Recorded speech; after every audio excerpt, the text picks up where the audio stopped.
अस्सलाम वालेकुम जी, कैसे हैं सब। उम्मीद है कि सब ठीक ठाक होंगे और बहुत खुश होंगे। तो आज जो है वो बहुत ज़्यादा सर्दी है, तो मैं ना छत पर जा रही थी और मैंने सोचा कि आपके साथ अपनी जो बारिश है वो आपके साथ शेयर करूं। तो अभी आपको मैं दिखाती हूं और ये देखें, मुझे सर्दी बहुत ज़्यादा लग रही है और इस वक्त जो है वो फुल सर्दी है और सर्दियों की पहली बारिश हुई है आज और दिल भी बहुत कर रहा है। और ऐसे ना मतलब ये मौसम हो तो गरम गरम चाय हो और साथ पकोड़े हों या समोसे हों तो बहुत ही मज़ा आता है। और मेरा इस टाइम फुल दिल कर रहा है कि मैं कुछ बनाऊं और कुछ खाऊं, लेकिन अभी जो है वो मैंने नाश्ता किया है और नाश्ता मैंने किया था, क्या नाश्ता किया था मैंने, चाय पी थी और साथ पराठे बनाए थे और मैंने बनाए थे अंडा प्याज। बहुत ही मज़ा आया था मुझे। तो आज जो है वो मैंने कुकिंग बिल्कुल भी नहीं करनी, तो कुकिंग जो है वो आप ही की बारी है या मामा बनाएंगी खाना। तो देखते हैं कि क्या बनाते हैं आज और आपके साथ भी मैं आप शेयर करूंगी कुकिंग जो घर में हम बनाएंगे। तो आज जो है वो मैंने शोकेस की सफाई करनी है। तो छत बहुत गंदी है हमारी, तो सफाई करते रहते हैं लेकिन जो है वो मिट्टी वगैरह आ चुकी है। तो चलते हैं अब नीचे। तो जब हम नीचे आ चुके हैं तो चलते हैं अब हम काम की तरफ।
और जी अब मैं आपको दिखाती हूँ कि मैंने सारी सेटिंग कैसे की है।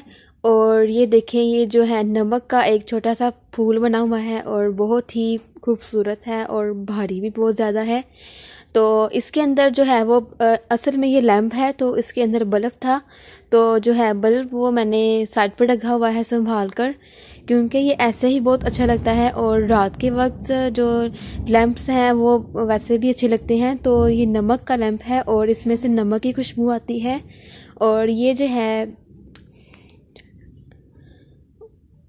और सारी सेटिंग मैंने करके अच्छी तरह से रख दी थी। और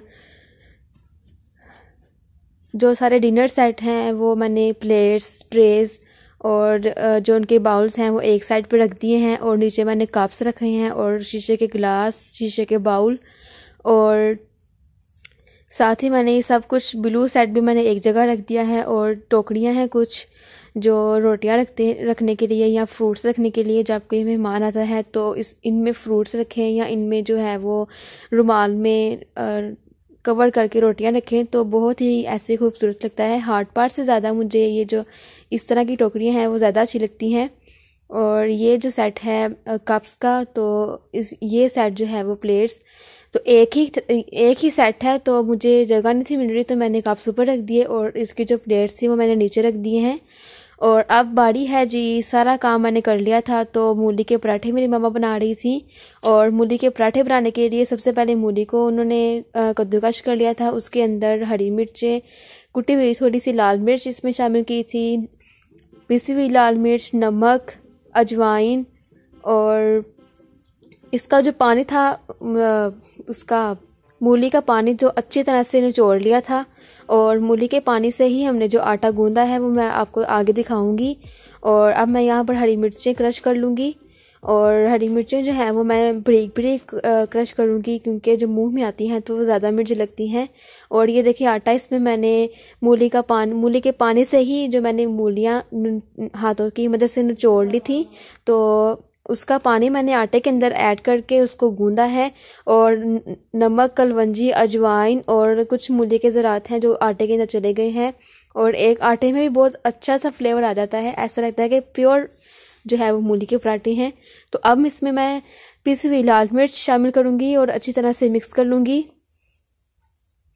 और जी अब जो है मेरी मम्मा पराठे बेली जा रही थी और मैं जो हूँ देसी घी लगाकर वो मैं पराठे फ्राई कर रही थी। और बहुत ही अच्छी खुशबू आ रही थी। तो बहुत ही सॉफ्ट पराठे बने थे। आप अगर आटा गूंदते वक्त मूली का पानी जो है वो इसके अंदर शामिल कर देंगे तो आटे से भी मूली की बहुत ही अच्छी खुशबू आएगी और पराठे भी बहुत ही अच्छे और क्रिस्पी नरम बनेंगे। तो ज़्यादा मसाले नहीं मैं डालती। कुछ लोग ऐसे करते हैं कि पहले कढ़ाई में जो है वो मूलियों का पानी खुश्क कर लेते हैं, तो इस तरह वो पानी बिल्कुल खुश्क हो जाता है। लेकिन मैं जो हूँ आटे में मूली का पानी निचोड़कर अच्छी तरह से उसमें शामिल करती हूँ, ताकि रोटियों में भी जो है मूली का फ्लेवर आए, अच्छी तरह से रच बस जाए।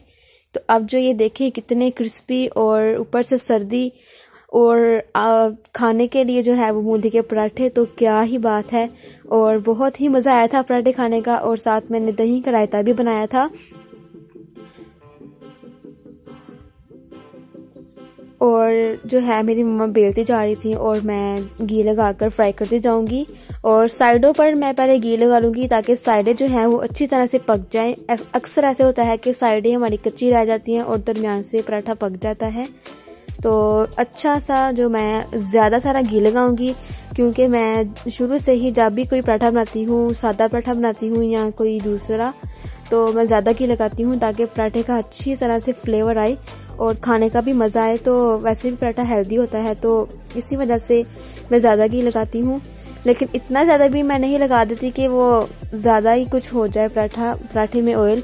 तो अब आप ये देखिए मैंने थोड़ा सा ही बस इसमें 1-2 चम्मच ही एक पराठे में मैं लगा रही हूँ और अच्छी तरह से फ्राई कर रही हूँ इसको दबा कर।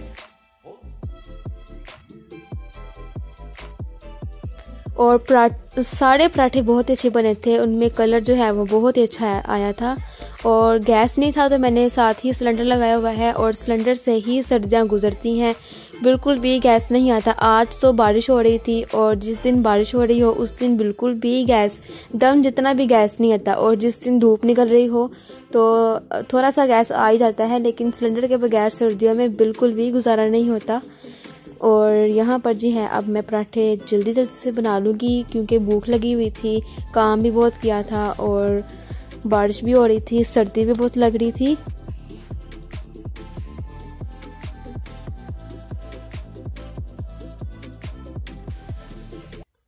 और अब जी मैं यहाँ पर दही का रायता बना लूँगी। आधा किलो मेरे पास दही है, उसके अंदर मैंने ज़ीरा शामिल किया है 1 चम्मच और नमक इसमें थोड़ा सा शामिल करूँगी, तकरीबन 2-3 चुटकियाँ। और इसके बाद मैं काली मिर्चें कूट लूँगी। और साथ ही मेरी मम्मा चिकन धो रही थी क्योंकि आज जो है वो नाश्ता जो है वो हमने पराठे का किया था और जो खाना है वो हमने अभी बनाना था। तो अब ये मेरा भाई जो है वो कूटी हुई काली मिर्चें कूट रहा है, तो अब जल्दी से कूट कर मैं इसके अंदर शामिल कर दूंगी। और इस तरह से सिंपल दही भी बहुत अच्छा लगता है, पराठे हो या और कोई क्रिस्पी फ्राई हुई चीज़ हो तो इस तरह का दही जो है वो आप बनाएं और बहुत ही अच्छा लगता है। और रायते वाला दही भी अच्छा लगता है, लेकिन इस तरह का दही ये होता है कि जल्दी से बन जाता है रायता। तो अब जी मैं यहाँ पर दोपहर के खाने की तैयारी कर रही थी। और जी यहाँ पर मैंने मसाला बहुत ही आसान तरीके से बनाया है। टमाटर, प्याज, हरी मिर्चें और इसमें मैंने फ्रेश हल्दी कूट कर इसमें शामिल करके सब चीज़ें मैंने इसमें शामिल कर दी थी और इसको 10 मिनट के लिए वेट लगा दिया था। इसमें ये सारी चीज़ें गल गई थी और फिर टमाटर के जो छिलके हैं वो मैंने चिमटे की मदद से निकाल लिए थे और इसमें मैंने घी डालकर, तो ये देखिए कितना अच्छा मसाला बन गया है। और जितना मैं मसाले को भूनूंगी उतना ही इसमें टेस्ट आएगा। तो साथ ही मैं खुश्क धनिया और ज़ीरा कूट रही थी और कुंडी में दूध जो है वो कूटने से ज़्यादा टेस्ट आता है मसाले का, वो चाहे वो कोई भी मसाला हो। तो अब मैं इसके अंदर गोश्त डालूंगी और गोश्त की और मसाले की अच्छी तरह से हम भुनाई कर लेंगे ताकि जो गोश्त है वो हाफ डन हो जाए। और खुशबू भी बहुत ही अच्छी आ रही थी। तो अब जो है वो मिक्स करती जाऊंगी। और यहाँ पर जो मैंने मसाला कूटा है सूखा धनिया और ज़ीरे का, इसका बिल्कुल पाउडर नहीं बना देना, बिल्कुल जो है वो क्रश किया हुआ हमें ये मसाला चाहिए। तो इसी से ही जायका आता है एक रेसिपी में। तो मैं अब 1-1 चम्मच मैंने दोनों चीज़ें ली थी तो उसके अंदर मैंने मिक्स कर दी है। और अब मैं इसको अच्छी तरह से हिला लूँगी और 1 गिलास पानी इसमें शामिल करूँगी ताकि जो मसाले जितने भी हमने इसमें शामिल किए हैं वो अच्छी तरह से मिक्स हो जाएं। और साथ ही मैंने 2-3 हरी मिर्चें भी शामिल कर दी थी। और अब जो है वो मैं भून लूँगी अच्छी तरह से सालन को। और अब जो मैं है अब जो एक रेसिपी में एक न्यू जो है वो काम मैं आपको बताऊंगी कि इस रेसिपी में आपके जो रेसिपी क्या मैं बोल रही हूँ, इस रेसिपी में जो टेस्ट आता है, जो चाइनीज़ थोड़ा सा टेस्ट आएगा आपको। तो इसमें मैंने सॉसेस इसमें शामिल की हैं, सिरका, सोया सॉस और जो है वो चिली सॉस। अगर आप ये रेसिपी बनाएं तो इसके अंदर तीनों सॉसेस लाजमी शामिल कीजिएगा। तो फिर मुझे कमेंट्स बॉक्स में बताइएगा कि आपका जो सालन है वो कैसा बना है, क्योंकि ये तीनों सॉसेस डालने से सालन का टेस्ट बिल्कुल चेंज हो जाता है और बहुत ही मज़े का लगता है। एक तरफ देसी मसाले हम इसमें शामिल कर रहे हैं और एक तरफ जो है वो सॉसेस इसमें शामिल कर देंगे तो सालन का टेस्ट यकीन करें नान हो या रोटियां हो या चावल हो उनके साथ बहुत ही अच्छा लगता है। और 2-3 चम्मच मेरे पास तकरीबन दही था तो मैंने दही भी शामिल कर दिया है। जो सुबह मैंने रायता बनाया था वही दही इसके अंदर मैंने शामिल किया है। तो क्योंकि इसके अलावा मेरे पास कोई दही नहीं था तो मैंने वही शामिल कर दिया। और अब जी मैंने इसके अंदर पानी डाल रही हूँ जितना मुझे इसका शोरबा या इसकी ग्रेवी चाहिए, क्योंकि सर्दियाँ हैं तो जो है वो ग्रेवी वाला सालन ज़्यादा अच्छा लगता है। तो अब मैं इसको मिक्स कर लूँगी और थोड़ा सा पानी मैं इसके अंदर और शामिल करूँगी।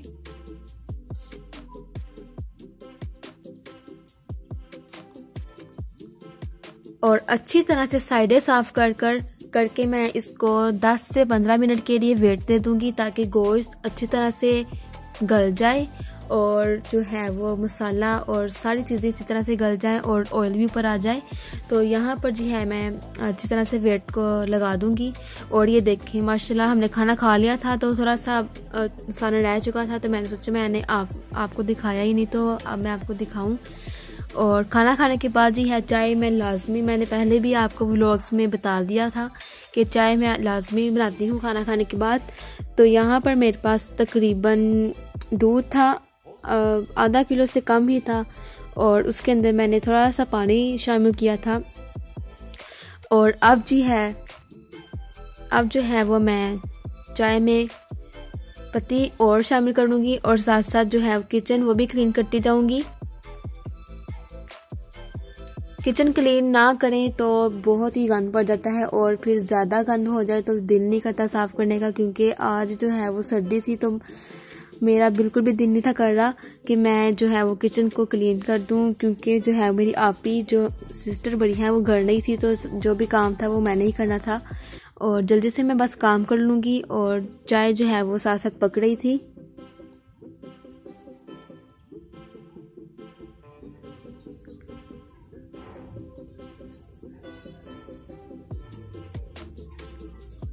और जी अब मैं चाय को स्टैंड कर लूँगी, और गर्मा गर्म जो है वो हम पी लेंगे चाय। गर्मा गर्म नहीं, थोड़ी सी ठंडी होगी।